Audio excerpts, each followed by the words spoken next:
ევროკავშირის ქვეყნები მზად არიან საქართველოსათვის უვიზო მიმოსვლის შეჩერება დაუყოვნებლივ მოითხოვონ თუ ოცნება კონკრეტულ ნაბიჯებს არ გადადგამს. ფორმულას ესტონეთის საგარეოდან უთხრეს, რომ რეჟიმი ევროპული ნორმების წინააღმდეგ მოქმედებს და რეაგირება აუცილებლად იქნება. პარალელურად დადასტურდა, რომ ევროკავშირი უვიზო მიმოსვლის შესანარჩუნებლად ოცნებისგან ანტიდემოკრატიული კანონების გაუქმებას და მოქალაქეთა უფლებების დაცვას ითხოვს. სამთავრობო მედიები ავრცელებენ ბრიუსელიდან წერილის იმ ვერსიას, რომელშიც თარიღი არაა მითითებული. რიკარდ იოზვიაკი აქვეყნებს ტექსტს, რომელშიც რეკომენდაციების შესრულების ეგრეთ წოდებულ დედლაინად აგვისტოს ბოლო არის დასახელებული. ზურა პეტროსიანი აგრძელებს თემაზე დეტალებით საუბარს.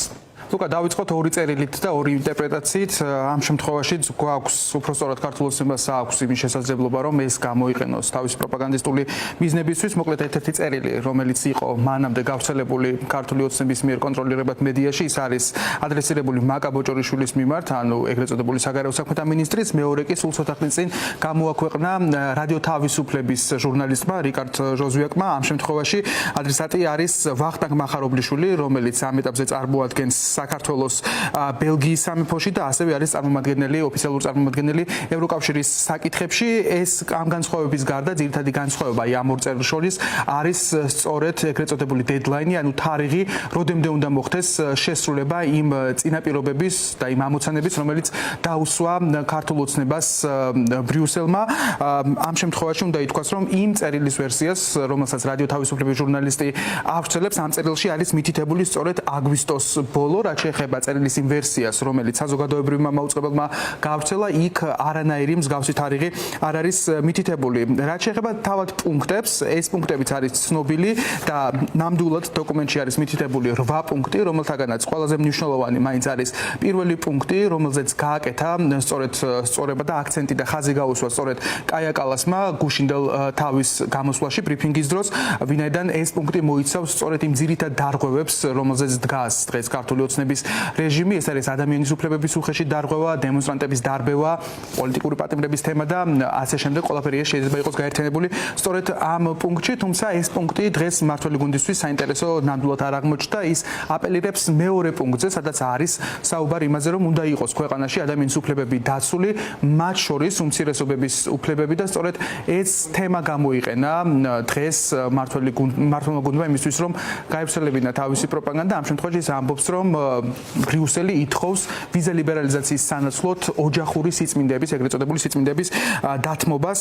სწორედ ამ ხაზის გატარებას ცდილობდა დღეს მმართველი გუნდი. თუმცა რეალობა ქვეყნისთვის ისევ და ისევ მძიმე რჩება, ის რომ ყოველდღიურად ჩვენი საგარეო პოლიტიკა არის რთულ მდგომარეობაში, ამათაც ადასტურებს მათ შორის ფორმულას მიერ მოპოვებული ინფორმაცია. ფორმულას კითხვაზე უპასუხა ესტონეთის საგარეო საქმეთა სამინისტრომ.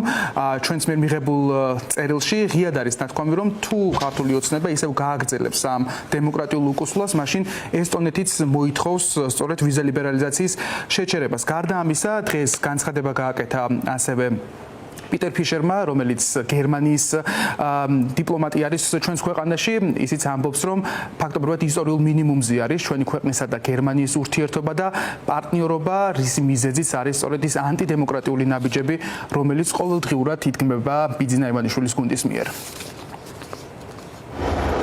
საქართველოში დემოკრატიული უკუსლა ჩვენთვის სერიოზული შეშფოთების საგანია. ძალადობა, მშვიდობიანი დემონსტრანტების წინააღმდეგ და სისტემური რეპრესიები ოპოზიციასა და სამოქალაქო საზოგადოებაზე აშკარად ეწინააღმდეგება ევროპულ ნორმებს. შესაბამისად, საჭიროდ მიგვაჩნია, რომ ევროკავშირმა მკაფიო პოზიცია დაიკავოს და რეაგირება მოახდინოს ქართული ოცნების მიერ გადადგმულ ნაბიჯებზე. მოვუწოდებთ ევროკავშირმა სანქციები დაუწესოს იმ პირთა მიმართ, რომლებიც პასუხისმგებელნი არიან ძალადობაზე და ჩვენ ვუწესებთ ასეთ პირებს ორმხრივ სამოგზაურო აკრძალვებს. ასევე გვაქვს სერიოზული ეჭვები შეასრულებს თუ არა საქართველოს მოთხოვნებს, რომლებიც მოყვანილია ევროკავშირთან გაფორმებულ შეთანხმებაში ვიზა ლიბერალიზაციის შესახებ. შესაბამისად, მოუთმელნად ველით ევროკომისიის ანალიზს ამასთან დაკავშირებით და თუ საქართველოს არ ღვევს საკუთარ ვალდებულებებს, გამოვდივართ მოწოდებით, რომ დაუყოვნებლივ შეჩერდეს უვიზო რეჟიმი.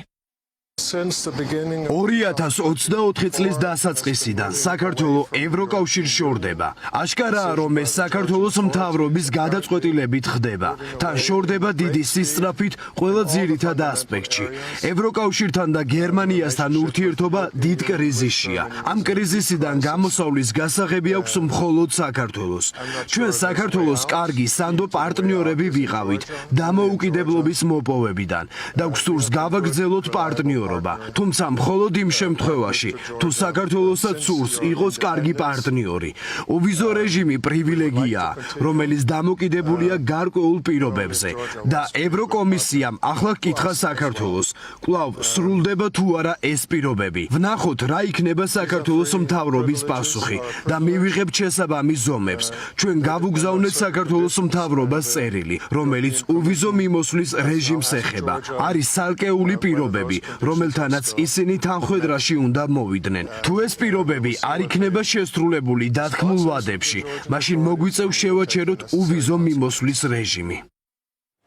რომელი წერილით იხელმძღვანელებს ქართული ოცნება, ამას დრო გვიჩვენებს, თუმცა ცხადი არის, რომ ის დედლაინი, რომელიც წერია ერთ-ერთ წერილში, არის ნამდვილად ის რეალობა, რომელშიც მოუწევს ქართულ ოცნებას მუშაობა, იმ შემთხვევაში თუ იფიქრებს სწორედ აი ამ 8 პუნქტის შესრულებაზე, ვინაიდან აგვისტოს ბოლო ასევე იყო ნახსენები კაია კალასის გუშინდელ გამოსვლაშიც, მოკლედ ეს არის ის ვადა და ის თარიღი, რომელშიც უნდა შესრულდეს ეს 8 პუნქტიანი გეგმა, წინააღმდეგ შემთხვევაში უკვე ვიზა ლიბერალიზაციის შეჩერება და მათ შორის ასოცირების ხელშეკრულების გადახედვაც ჩვენი ქვეყნის რეალობად იქცევა.